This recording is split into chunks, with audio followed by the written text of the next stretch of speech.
മാറിയ കേരളം മാറാത്ത പറവൂർ മാറ്റും. ഇതാണ് ഇക്കുറി LDFന്റെ മുദ്രാവാക്യം.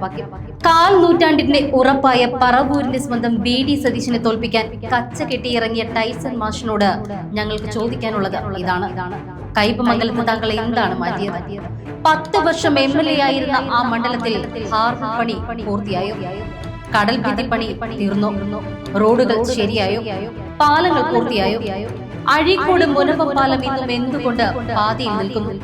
മുനക്കൽ ബീച്ച് ഇന്നും എന്തിന് കാട് കൂടി കിടക്കുന്നു? ബീച്ച് ടൂറിസത്തിനായി താങ്കൾ എന്ത് ചെയ്തു?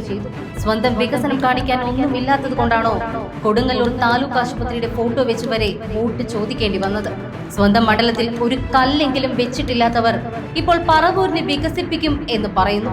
സ്വന്തം മണ്ഡലത്തിൽ വീണ്ടും ഇറക്കാൻ പോലും ധൈര്യമില്ലാത്തവരെ ഇപ്പോൾ പറവൂരിലേക്ക് അയക്കുന്നത് എന്തിനു വേണ്ടിയാണ്? ജനങ്ങൾ ചോദിക്കുന്നത് ഒന്നു മാത്രം. കയ്പമംഗലം പോലും മാറ്റാനാകാത്തവർ പറവൂർ എങ്ങനെ മാറ്റും? സ്വന്തം നാടിന് വികസനം കാണിക്കാൻ ഒന്നുമില്ലാത്തവർ മറ്റൊരിടത്ത് സ്വപ്നം വിറ്റ് നടക്കുകയാണ്. പക്ഷെ പറവൂർ മണ്ടന്മാരുടെ നാടല്ല.